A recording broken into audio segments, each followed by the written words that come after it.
जय हिंद साथियों। हम लोग देख रहे हैं घटना चक्र पॉइंटर से पारिस्थितिकी तंत्र।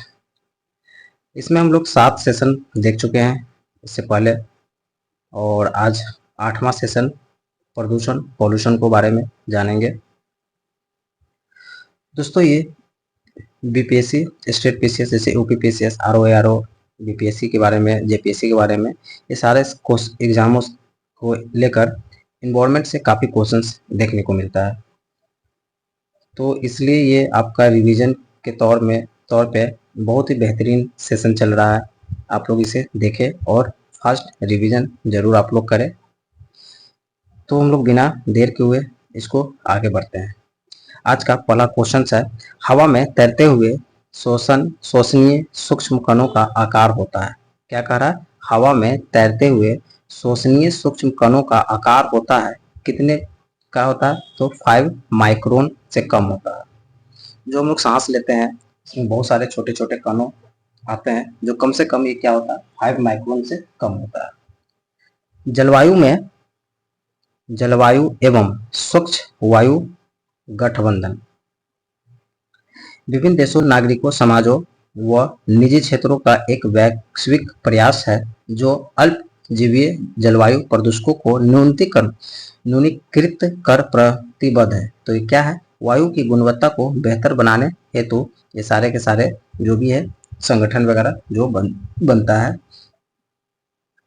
आगे देखेंगे इसमें सामान्य प्रयुक्त या उनमें पाए जाने वाले संभावित, ठीक है, पदार्थ की बात करते हैं। सामान्य पदार्थ और उनमें पाए जाने वाले संभावित अवांछनीय अवांछनीय तथा अथवा विवादास्पद रसायन, जैसे लिपस्टिक में सीसा को पाया जाता है। शीतल पेय में ब्रोमीन वनस्पति तेल पाया जाता है। चाइनीज फास्ट फूड में मोनासाइड ग्लूटामेटा पाया जाता है। यह प्राकृतिक में घटित होने वाले जैव निम्नीकरण प्रक्रिया का ही संवर्धन कर प्रदूषण को स्वच्छ करने की तकनीक है जैवोपचारण, यानी कि बायोरेमेडिएशन। बहुत अच्छा उपाय है।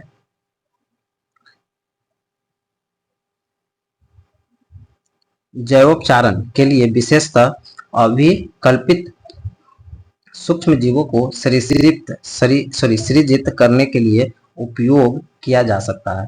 आनुवांशिक इंजीनियरिंग का मानव जनित पर्यावरणीय प्रदूषण कहलाते क्या है? तो एंथ्रोजोनिक कहलाते हैं वे पदार्थ जिनके प्रदूषण फैलता है। क्या कहलाता है? प्रदूषक कहलाता है। जैव निम्नीकरण हरित प्रदूषण मुख्यतः पर्यावरण में प्रवेश करते हैं। तो क्या है? मानव जनित एंथ्रोपोनिक प्रदूषण के कारण।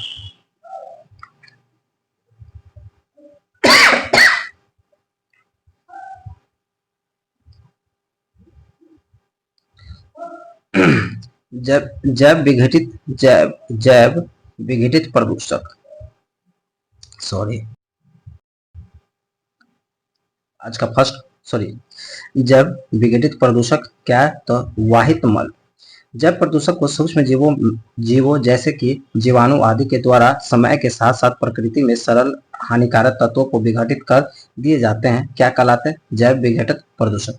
कोयला, पेट्रोलियम, डीजल आदि का दहन मूल स्रोत क्या है? तो वायु प्रदूषण के लिए इसको देखने को मिलता है। जब मानवीय या प्राकृतिक कारणों से वायुमंडल में उपस्थित गैसों का निश्चित अनुपात में, यानी विषिक्त गैसों या कणकीय पदार्थों की वजह से अवांछनीय परिवर्तन हो जाता है, तो इसे वायु प्रदूषण कहते हैं। वायु प्रदूषण के 2 स्रोत होते हैं, प्राकृतिक स्रोत होता है, एक मानवीय स्रोत। वनाग्नि तथा ज्वालामुखी उद्गार जैविक पदार्थ के सड़ने गलने से निकलने वाली गैस से, जो sulphur dioxide, SO2, nitrogen oxide NOx इत्यादि होता है, ये प्राकृतिक स्रोत से होने वाले हैं। जैव अपघटनीय प्रदूषक क्या है? तो सीवेज। प्रकाश रासायनिक धूम कोहरे में बनने के समय उत्पन्न होता है नाइट्रोजन ऑक्साइड। क्या कहता है? प्रकाश रासायनिक धूम कोहरे से बने समय में उत्पन्न होता है नाइट्रोजन ऑक्साइड।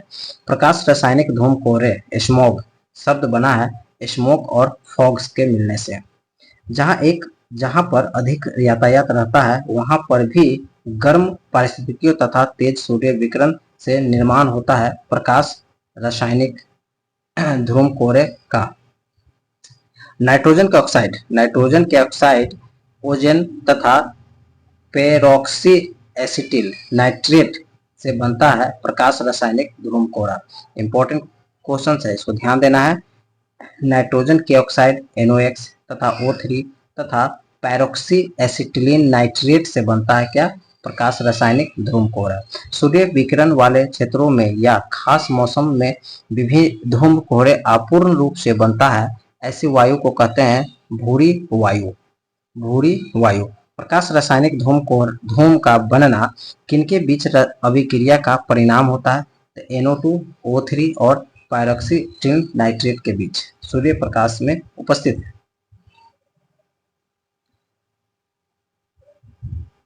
गर्म, शुष्क और तीव्र सौर विकिरण वाले महानगरों में वायुमंडलीय हाइड्रोकार्बन और वाहनों व बिजली संयंत्रों से निकलने वाली नाइट्रोजन ऑक्साइड सूर्य के प्रकाश के अभिक्रिया करके कई सारे द्वितीयक प्रदूषक बनाती है, जैसे ओजोन, फॉर्मेल्डिहाइड और पैरोक्सी एसिटिल नाइट्रेट आदि। इन अभिक्रिया को प्रकाश रासायनिक कहते हैं। इन अभिक्रियाओं को प्रकाश रासायनिक कहते हैं क्योंकि इनमें दो शामिल होते हैं, सूर्य का प्रकाश और रासायनिक प्रदूषक दोनों से मिलकर बनता है। ऑक्सीजन व नाइट्रोजन के मिलने से नाइट्रिक ऑक्साइड बनती है। क्या कहता है? ऑक्सीजन और नाइट्रोजन से मिलने से नाइट्रिक ऑक्साइड बनती है। यह गैस वायु से मिलकर नाइट्रोजन डाइऑक्साइड का निर्माण करती है NO2, जिसे भूरे रंग की तीखी गैस कहते हैं। बहुत अच्छा क्वेश्चन है। ऑक्सीजन नाइट्रोजन से मिलकर नाइट्रिक ऑक्साइड बनती है और गैस वायु में मिलकर नाइट्रोजन डाइऑक्साइड का निर्माण कर देती है, भूरी गैस की तीखी गैस। नवजात ऑक्सीजन सूर्य के तीव्र प्रकाश की उपस्थिति में ऑक्सीजन के एक अणु यानी कि O2 से क्रिया करके बना लेती है O3। परिऑक्सिल मूलक या तो ऑक्सीजन के अणुओं से मिलकर ओजोन यानी O3 बना लेते हैं अथवा नाइट्रोजन डाइऑक्साइड से मिलकर निर्माण करते हैं पैरोक्सी एसिटिल नाइट्रेट पैन।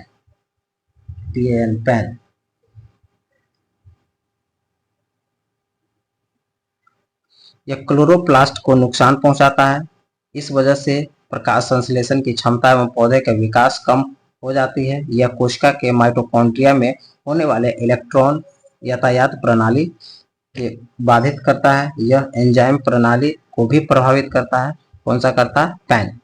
मनुष्य की आंखों में बहुत ज्यादा जलन और उत्तेजक पैदा करता है पैन तथा O3 यानी कि ओजोन मिलकर छोटी छोटी बूंदों बना लेते हैं। वायु में मिलकर पैन तथा O3 धुंध का निर्माण है। अधिक धूम्र कोहरे स्मॉग का निर्माण से घट जाती है दृश्यता। क्या घट जाती है? विजुअल घट जाती है। भारी ट्रक यातायात, निर्वाचन संभावनाएं, पॉप संगीत तथा जेट उड़ान में से अधिकतम ध्वनि प्रदूषण का कारण होता है जेट का उड़ान। किसी वस्तु से उत्पन्न सामान्य आवाज को क्या कहते हैं? ध्वनि कहते हैं। ध्वनि की इकाई को डेसिबल dB। अनियोजित औद्योगिक विकास, अत्यधिक मोटर वाहनों का प्रयोग तथा यांत्रिक दोष युक्त विभिन्न प्रकार के वाहनों का परिचालन योगदान देता है ध्वनि प्रदूषण करने में। ध्वनि की गति से तेज चलने वाली जेट विमानों से उत्पन्न शोर को क्या कहा जाता है? सोनिक बूम कहा जाता है। सोनिक बूम को व्यक्त किया जाता है मैक इकाई। जो वस्तुएं ध्वनि की रफ्तार से चलती है उनसे उत्पन्न शोर को 1 मैक कहा जाता है। सामान्यतः स्थितियों में वातावरण में प्रदूषण उत्पन्न करने वाली गैस को CO यानी कार्बन मोनोऑक्साइड जो कि रंगहीन तथा अति विषैली होती है, एक प्रमुख प्राथमिक वायु प्रदूषक एयर पोल्यूटेंट।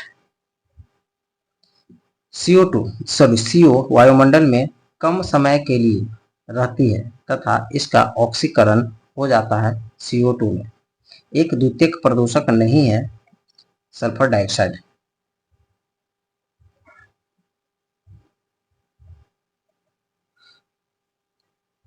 वे वायु प्रदूषक जो प्रदूषक स्रोत से सीधे वायु में मिलते हैं क्या कहलाते हैं? प्राथमिक प्रदूषक। ऐसे वायु प्रदूषक जो प्राथमिक वायु प्रदूषक तथा साधारण वातावरणीय पदार्थों की क्रिया फलस्वरूप उत्पन्न होता है। द्वितीयक वायु प्रदूषक में पीएएन ओजोन तथा स्मॉग द्वितीयक प्रदूषक है। सल्फर के डाइऑक्साइड यानी मुख्यतः सल्फर डाइऑक्साइड, नाइट्रोजन के ऑक्साइड और कार्बन मोनोऑक्साइड प्राथमिक प्रदूषक है।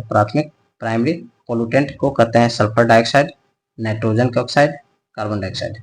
अधूरे प्रज्वलन के कारण मोटर, कार एवं सिगरेट से निकलने वाली रंगहीन गैस है कार्बन मोनोऑक्साइड।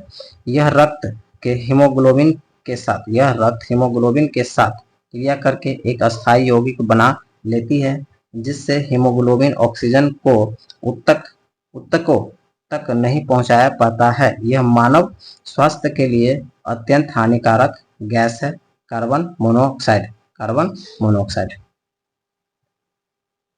मोटर वाहनों से निकलने वाली निम्न में से कौन सा एक मुख्य प्रदूषक है? Carbon monoxide. वाहनों में पेट्रोल के जलने से धातु वायु को प्रदूषित करती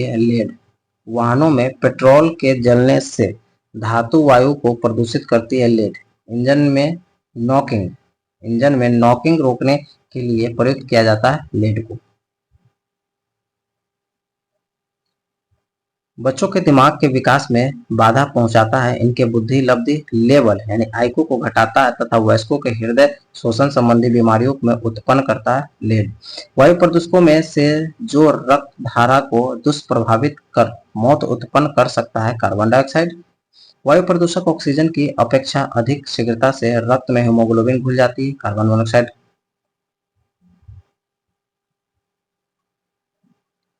यह गैस हीमोग्लोबिन अणुओं से ऑक्सीजन की तुलना में 240 गुना से 300 गुना अधिक तेजी से संयुक्त हो जाती है, जिस कारण वायु में पर्याप्त ऑक्सीजन होने पर भी सांस लेने में कठिनाई होती है, घुटन महसूस होने लगती है कार्बन मोनोऑक्साइड से। Ozone, hydrogen, sulphur dioxide, carbon dioxide तथा कार्बन मोनोऑक्साइड में से वायु प्रदूषक सर्वाधिक हानिकारक है कार्बन मोनोऑक्साइड। भूमिगत जल को प्रदूषित करने वाला जैविक प्रदूषक है आर्सेनिक। आगे देखते हैं। भारत में कई जगहों पर भूमिगत जल आर्सेनिक से संग्रहित होते हैं। यह संक्रमण मुख्यतः प्रकृति में पाए जाने वाले उत्पन्न आर्सेनिक होता है, जो उत्पन्न होता है बेडरॉक से। आर्सेनिक के लगातार संपर्क से बीमारी हो जाती है ब्लैकफुट की।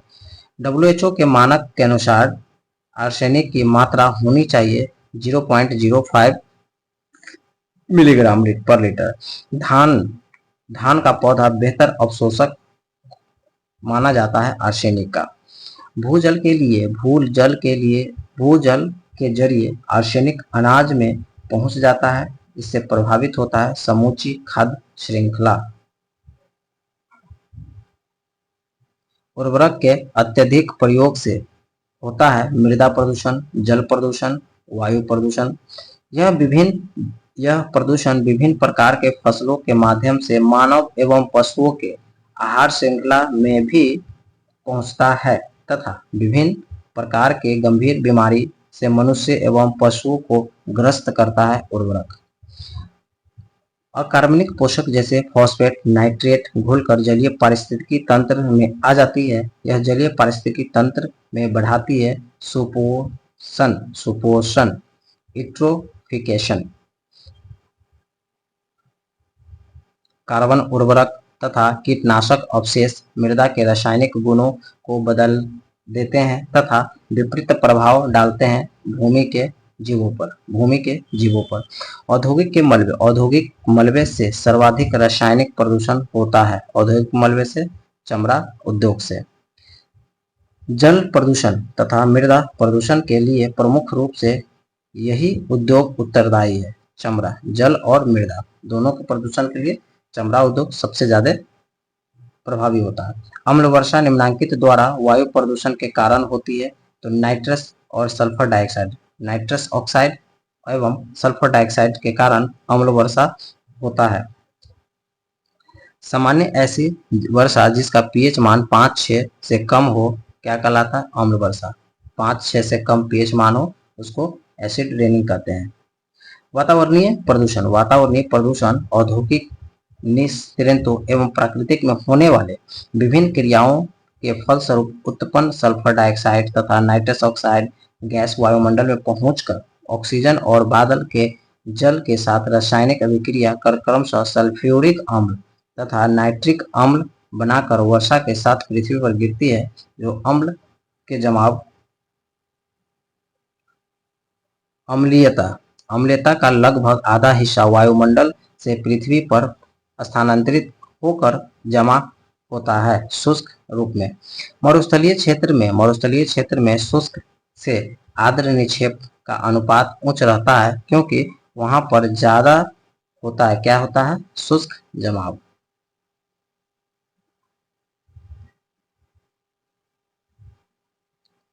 अम्लीय वर्षा, अम्लीय कोहरे, अम्लीय धुंध को सम्मिलित कहा जाता है अम्ल निक्षेप। अम्ल वर्षा के लिए उत्तरदायी क्या क्या है? नाइट्रस और सल्फर। उद्योगों एवं यातायात के उपकरणों के निस्तृत नाइट्रस ऑक्साइड, सल्फर डाइऑक्साइड जैसे गैस से वायुमंडल में स्थित जलवाष्प से प्रेरित प्रतिक्रिया करके सल्फ्यूरिक तथा नाइट्रिक अम्ल बनती है और ओस अथवा वर्षा बूंदों के रूप में पृथ्वी पर गिरने लगती है। क्या कहलाती है? अम्ल वर्षा। अंतर्राष्ट्रीय स्तर पर सल्फर के उत्सर्जन में कमी का प्रयास किया जा रहा है। हेलेंस्की प्रोटोकॉल 1985 याद रखना है। सल्फर के उत्सर्जन में कमी लाने के लिए एक संस्था चल रही है, हेलेंस्की प्रोटोकॉल, जिसकी स्थापना 1985 में हुआ था। मथुरा की तेल शोधनशालाओं से उत्सर्जित SO2 में उत्पन्न अम्ल वर्षा की क्षति पहुंचती है ताजमहल के सौंदर्य को। ताजमहल पर अम्ल वर्षा से जनित हानिकारक प्रभाव को रोकने के लिए भारत सरकार द्वारा विकसित किया है ताज ट्रेपीजियम जोन। SO2 को ट्रैकिंग गैस, क्या है? SO2 को ट्रैकिंग गैस भी कहते हैं, क्योंकि यदि लगातार यह पत्थर पर प्रभावित की जाए तो पत्थर हो जाता है क्षति। अधिक अम्लता के कारण अम्ल वर्षा में हाइड्रोजन आयन एवं मृदा के पोषक धनायन के बीच आदान प्रदान होता है। इसके फलस्वरूप पोषक तत्वों का निक्षालन हो जाता है एवं समाप्त हो जाता है मृदा की उर्वरकता। अम्ल वर्षा में वे प्रदूषक वर्षा जल एवं हिम को प्रदूषित करते हैं, जैसे सल्फर डाइऑक्साइड, नाइट्रोजन ऑक्साइड। अम्ल वर्षा होती है बादल के जल एवं सल्फर डाइऑक्साइड प्रदूषक के मध्य प्रतिक्रिया के फलस्वरूप। शंकुधारी वनों को घने कैनोपी के पत्तियों पर भूरे रंग के लिए उत्तरदायी होता है अम्ल वर्षा के निक्षेपण। अम्ल वर्षा का पीएच मान मृदा के पीएच मान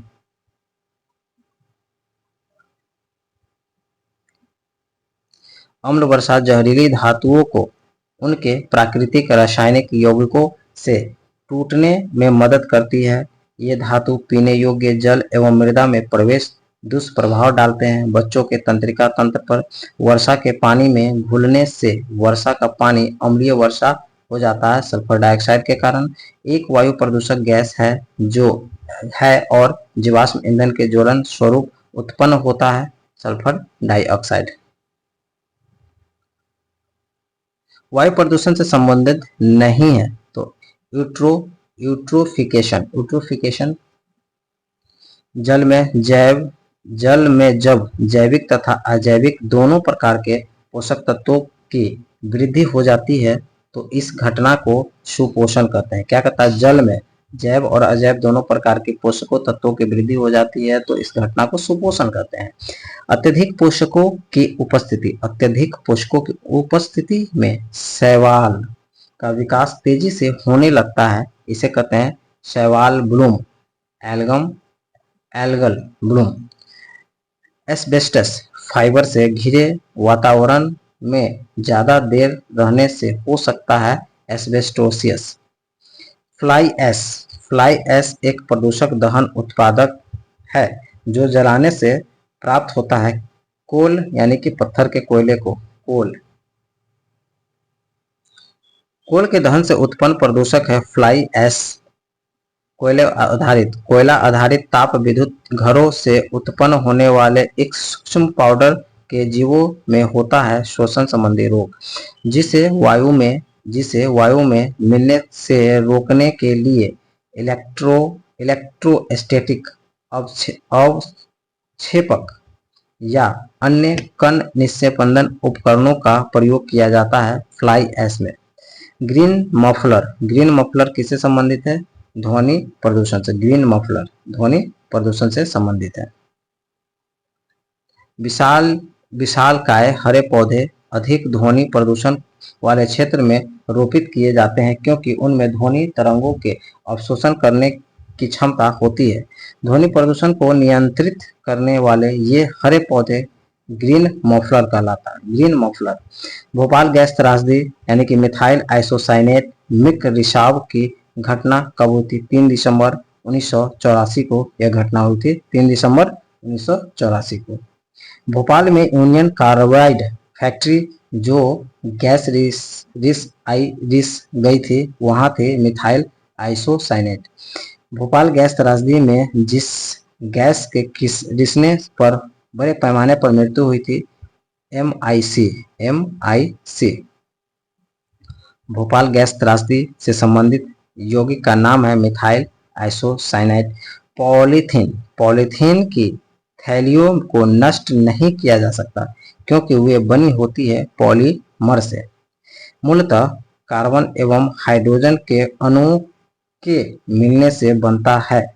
यह एथिलीन यानी C2H4 का पॉलीमर बहुलक होता है पॉलीथीन का।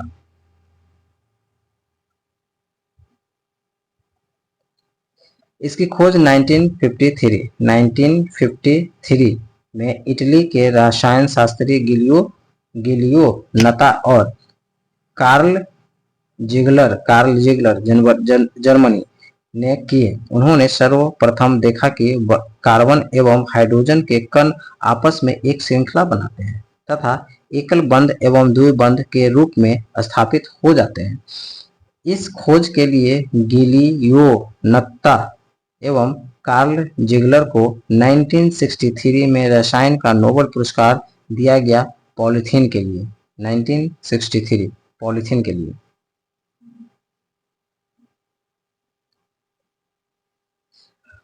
वस्तु जो जीवाणु से नष्ट नहीं होते हैं प्लास्टिक। जैव निम्नीकरण है रबर। वे पदार्थ जो जैविक प्रक्रम द्वारा अपघटित हो जाता है क्या कहलाता है? जैव निम्नीकरण। सिगरेट का टुकड़ा, चमड़े का जूता, फोटो फिल्म तथा प्लास्टिक का थैला में से जिसके क्षय होने का सबसे अधिक समय लगता है प्लास्टिक का थैला। वायु प्रदूषण के जैविक सूचक का कार्य क्या होता है? लाइकेन। शैवाल तथा कवक के द्वारा लाइकेन का निर्माण। वायु प्रदूषण का सबसे अधिक प्रभाव लाइकेन पर पड़ता है। वायु प्रदूषण का सबसे अधिक प्रभाव लाइकेन पर पड़ता है क्योंकि ये होते हैं बड़े संवेदनशील। प्रदूषण संकेतक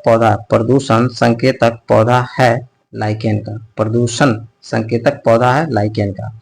लाइकेन सबसे अच्छे सूचक है वायु प्रदूषण के। जैविक ऑक्सीजन आवश्यकता एक प्रकार का प्रदूषण सूचकांक है जलीय वातावरण में। जैविक ऑक्सीजन आवश्यकता एक प्रकार का प्रदूषण सूचकांक है जलीय वातावरण का।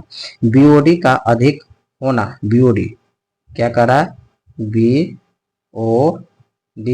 का सबसे अधिक होना जलीय संक्रमण होने का है। कार्बनिक अपशिष्ट की मात्रा बढ़ने से अपघटन की दर बढ़ जाती है। कार्बन अपशिष्ट जैसे सीवेज की मात्रा बढ़ने से अपघटन की दर बढ़ जाती है।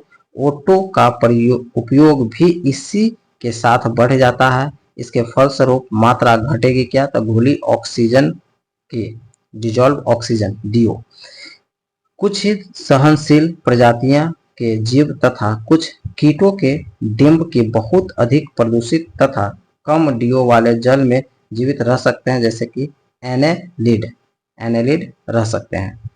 जिस जलाशय के डीओ का मान 8.0 mgl-1 के नीचे होता है उसे रखा जाता है संक्रमित जल की श्रेणी में।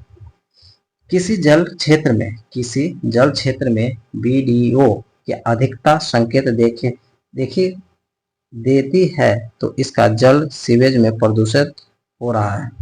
नदी में जल प्रदूषण के निर्धारण के लिए घुली हुई मात्रा मापी जाती है ऑक्सीजन की। गंगा नदी में बीओडी सर्वाधिक मात्रा में पाया जाता है कानपुर और इलाहाबाद के मध्य। जैव उपचारण यानी बायो रेमेडिएशन से तात्पर्य है जीवों द्वारा पर्यावरण से विषैले यानी टॉक्सिक पदार्थ को निष्कासन करना। इसके द्वारा किसी विशेष स्थान पर पर्यावरणीय प्रदूषक के हानिकारक प्रभाव को समाप्त किया जा सकता है। यह जैव रासायनिक चक्र के माध्यम से कार्य करता है। जैव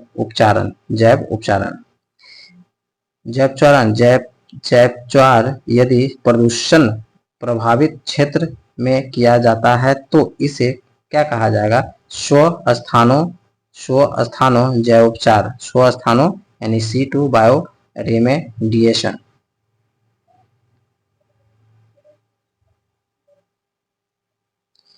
यदि प्रदूषित पदार्थ को किसी अन्य जगह पर ले जाकर इस तकनीक का प्रयोग किया जाता है, क्या कहलाता है? बाह्य स्थानीय जैवोपचार। प्रदूषक को जड़ों व पत्तियों में संग्रहित कर जैवोपचार की प्रक्रिया करना कहलाता है फाइटो निष्कर्षण। जल प्रदूषक नहीं है। क्या नहीं है? तो सल्फर डाइऑक्साइड प्रदूषक नहीं है। आर्सेनिक द्वारा जल प्रदूषक सर्वाधिक है पश्चिम बंगाल में।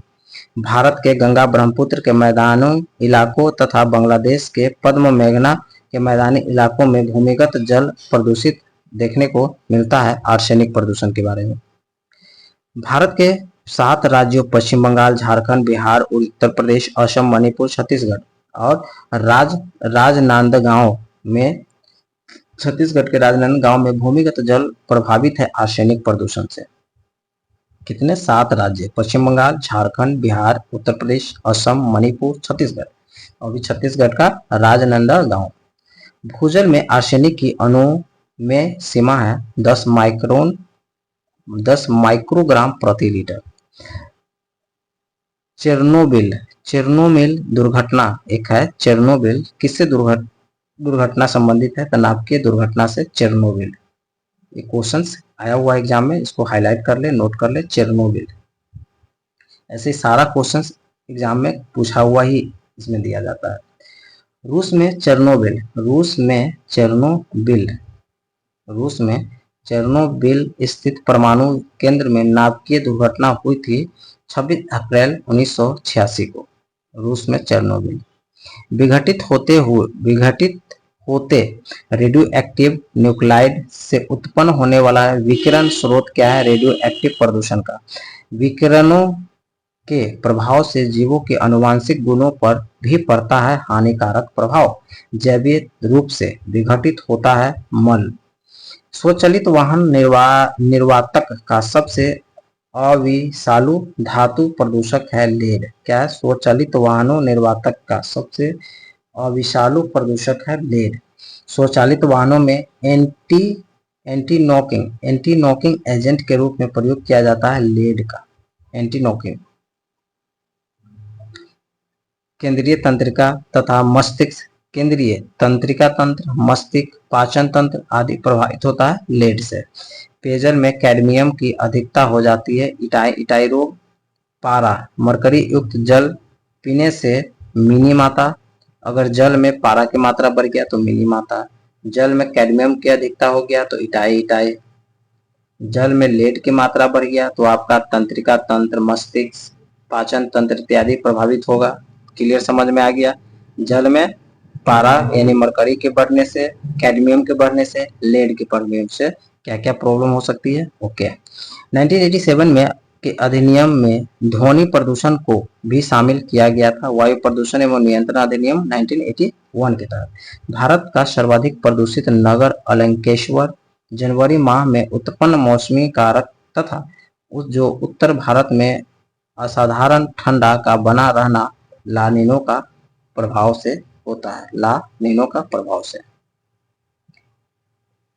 अपने प्रदूषकों के कारण जैविक मरुस्थल कहलाती है दामोदर। अपने प्रदूषकों के कारण जैविक मरुस्थल कहलाती है दामोदर। सरसों के बीच अपमृषक के रूप में सामान्यतः निम्नलिखित में से किसे प्रयोग में लाया जा सकता है? आर्जिमोन के बीज। आर्जिमोन मैक्सिकाना मैक्सिको में पाई जाने वाली पोस्ता की प्रजाति है। सरसों के तेल में इसकी मिलावट से महामारी फैल सकती है, ड्रॉप्सी नामक महामारी। प्रदूषण युक्त वायुमंडल को स्वच्छ किया जाता है वर्षा द्वारा। भारत के समुद्री जल हानिकारक शैवाल प्रस्फुटन में हो रही वृद्धि पर चिंता व्यक्त की गई है। इस सवृत्ति का क्या कारक तत्वों को हो सकता है? यानी कि ज्वालामुख पोषक का प्रभाव, मानसून भूमि के जलवायु व समुद्रों का जल प्रभाव। एशियाई भूरा बादल अधिकांशतः फैला है दक्षिण एशिया में।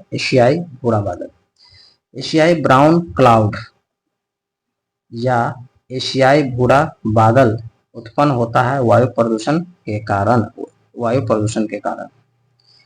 जाड़े की ऋतु में दिल्ली में वायु प्रदूषण उच्च स्तर पर रहता है। मोटर गाड़ियों में दहन प्रक्रिया जाड़े में बढ़ जाती है। ये सही है, आर गलत है।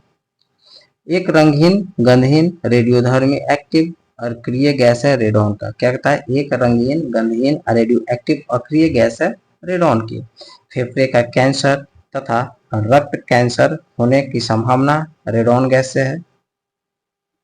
घरेलू गतिविधियों के कारण उत्पन्न होने वाले वायु प्रदूषण को कहा जाता है घरेलू वायु प्रदूषण।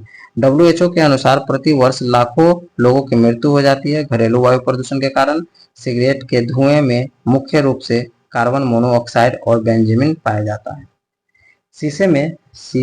शरीर में श्वास अथवा खाने की पहुंच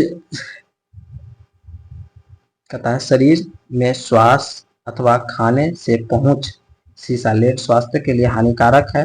पेट्रोल में शीशे का प्रयोग प्रतिबंध होने के बाद से अब शीशे का विषाक्त उत्पन्न करने वाले स्रोत है प्रज्वलन इकाई पेंट।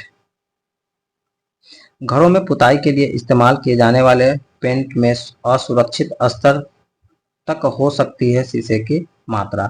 मनुष्य के केंद्रीय तंत्रिका तंत्र और मस्तिष्क को नुकसान पहुंच सकता था शीशे की अधिक मात्रा से।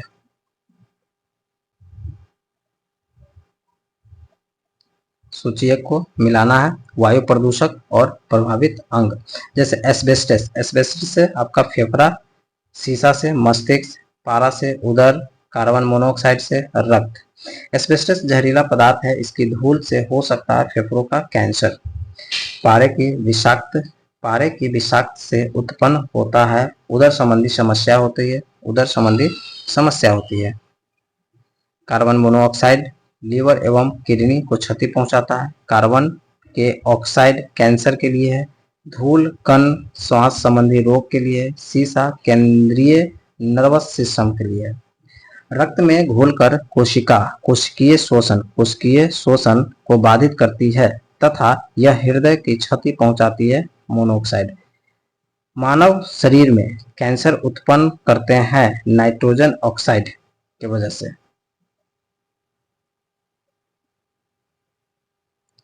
भारत में इस्पात उद्योग द्वारा मुक्त किए जाने वाले महत्वपूर्ण प्रदूषक में चारों ही शामिल है। कार्बन मोनोऑक्साइड क्या कहता है? भारत में इस्पात उद्योग से मुक्त होने वाले महत्वपूर्ण प्रदूषक carbon dioxide CO2, sulphur oxide SO4, nitrogen के ऑक्साइड NO3 तथा कार्बन डाइऑक्साइड CO2। ऑक्सीजन की सीमित आपूर्ति में कार्बन के ऑक्सीकरण से कार्बन मोनोऑक्साइड उत्पन्न होता है। वात्या भट्टी। अम्ल वर्षा से वे देश जो सर्वाधिक प्रभावित होता है, कनाडा और नॉर्वे। जर्मनी तथा यूनाइटेड किंगडम यूके में स्थित मिलों के उत्सर्जन SO2 अथवा नाइट्रोजन के ऑक्साइड के कारण अधिक अम्ल वर्षा होता है। नॉर्वे और स्वीडन में अम्ल वर्षा को कहा जाता है झील कातिल, लेक किलर। किस वर्षा को झील कातिल कहा जाता है? लेक किलर को। अम्ल वर्षा। चीन, जापान, नॉर्वे तथा संयुक्त राज्य अमेरिका में जिस देश में सर्वाधिक अम्लीय वर्षा? नॉर्वे। अंतर्राष्ट्रीय अम्ल वर्षा सूचना केंद्र स्थापित है मैनचेस्टर में। उत्सर्जन ऊष्मीय शक्ति संयंत्र में कोयला दहन की उत्सर्जित होता है carbon monoxide, nitrogen oxide, sulphur dioxide.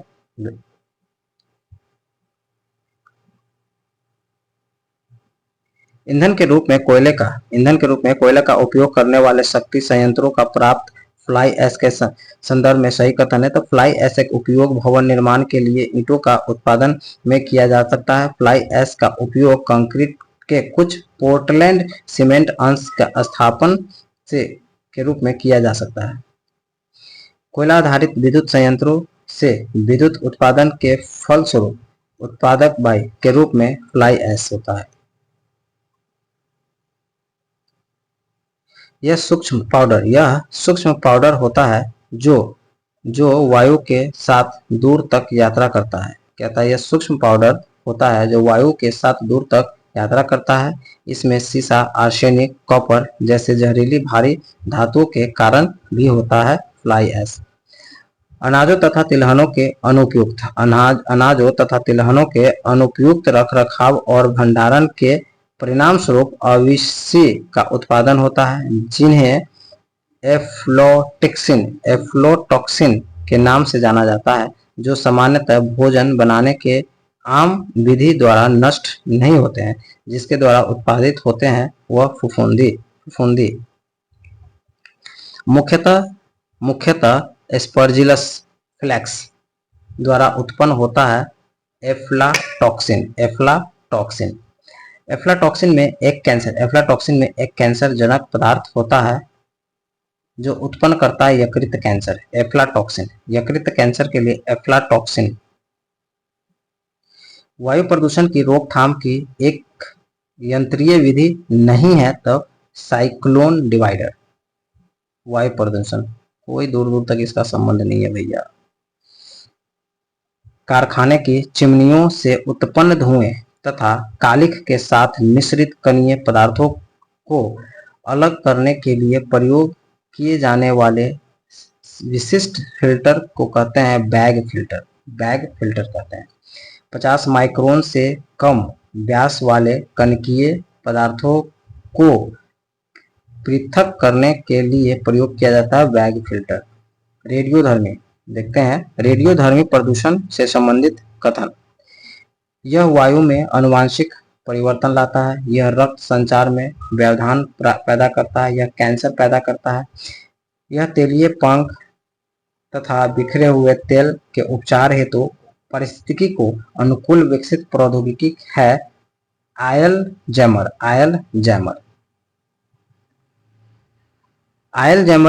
Jammer bacteria संकाय है। यह 5 बैक्टीरिया को मिलाकर विकसित किया गया है।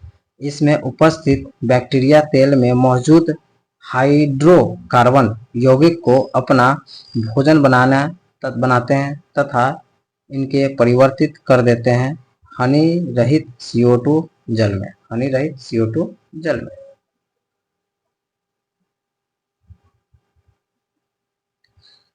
अंतर्राष्ट्रीय समुद्री संगठन मुख्यालय है लंदन में।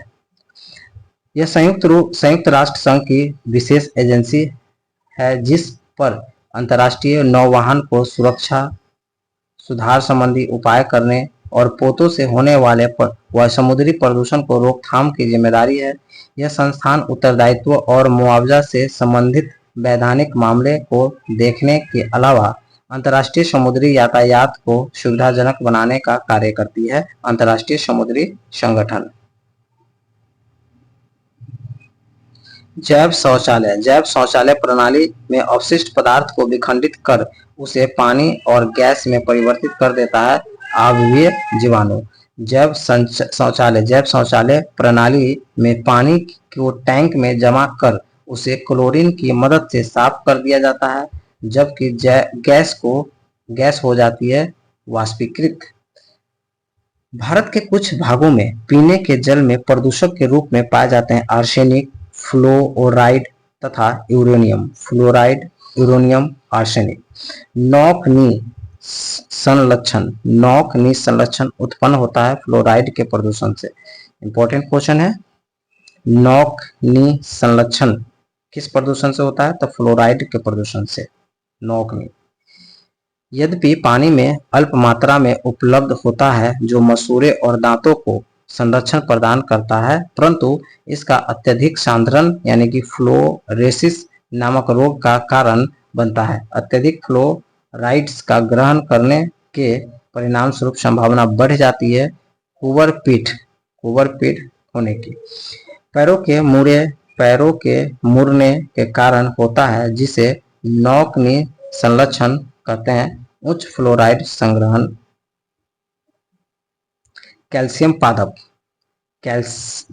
कैल्शियमी पादप प्लवक की वृद्धि और उत्तरजीविता प्रतिकूल रूप से प्रभावित होगी।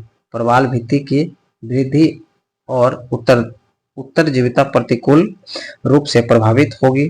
कुछ प्राणी जिनके डिंब पादप कल्पीय होते हैं उत्तरजीविता प्रतिकूल के रूप में प्रभावित होता है महासागरों के अम्लीकरण के कारण। CO2 के लिए भंडार गृह तरह का कार्य है समुद्र। यूरो उत्सर्जन नियम उत्सर्जन के मानक और ये एक वाहन से उत्सर्जन के लिए सीमा निर्धारित करने के पैकेज प्रदर्शित करते हैं। इसके अंतर्गत आच्छादित है कार्बन मोनोऑक्साइड, हाइड्रोकार्बन तथा नाइट्रोजन ऑक्साइड, ये सभी होंगे। यूरोपीय देशों में 1992 में यूरो मानक 1 तथा 97 में लागू कर दिया था यूरो मानक 2।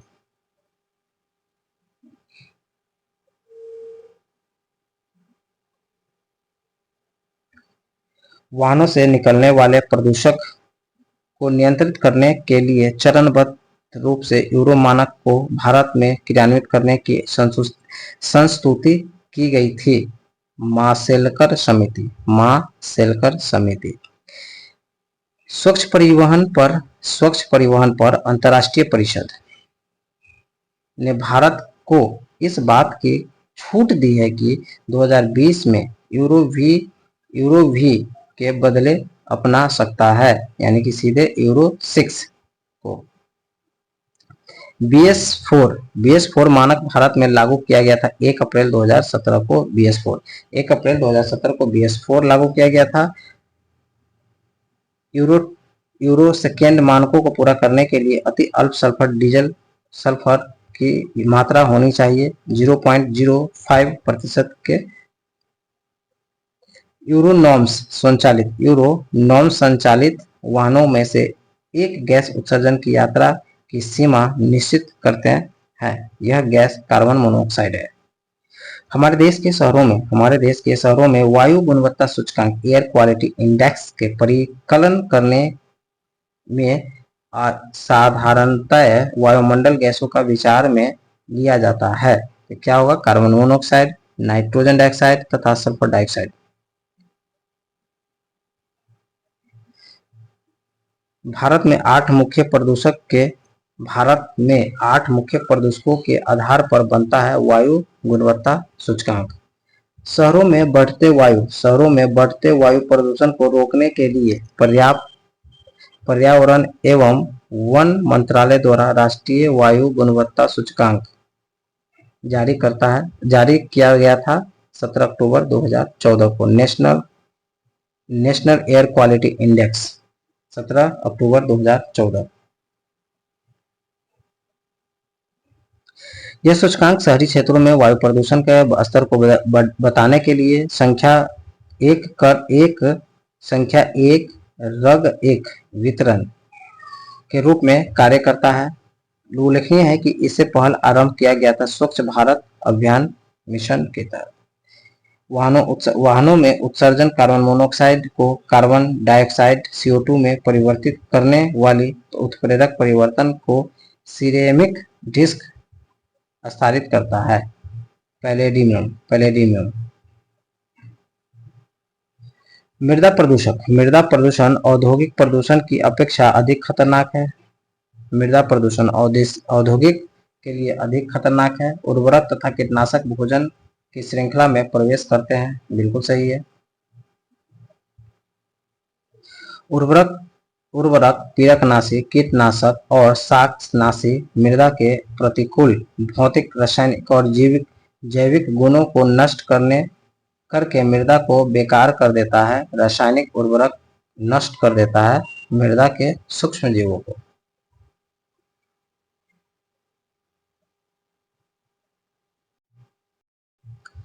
आगे देखेंगे, भारत के जिस महानगर में वार्षिक प्रति व्यक्ति सर्वाधिक ठोस अपशिष्ट उत्पन्न होता है, दिल्ली में।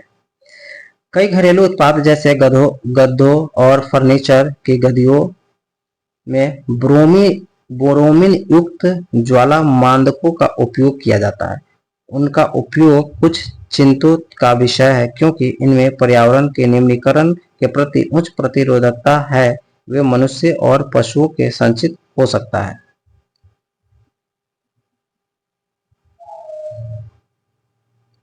रासायनिक जैविक फोटोलिपिक प्रक्रिया द्वारा पर्यावरण के निम्नीकरण के प्रति प्रतिरोधक कार्बनिक यौगिक को कहते हैं पॉप्स, अर्थात चिरस्थायी कार्बनिक प्रदूषक।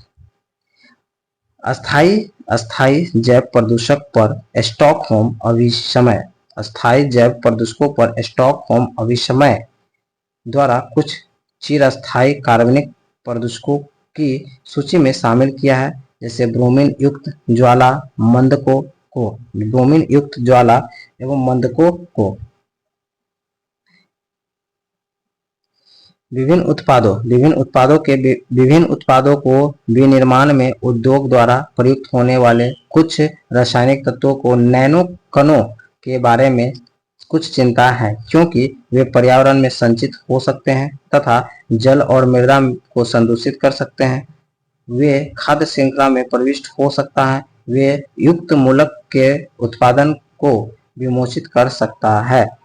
ओके, तो आज हमारा 8वां सेशन खत्म हो गया। नेक्स्ट सेशन में देखेंगे जल एवं संरक्षण के लिए। ओके दोस्तों, thank you. Like, subscribe, please feedback जरूर दें। Thank you.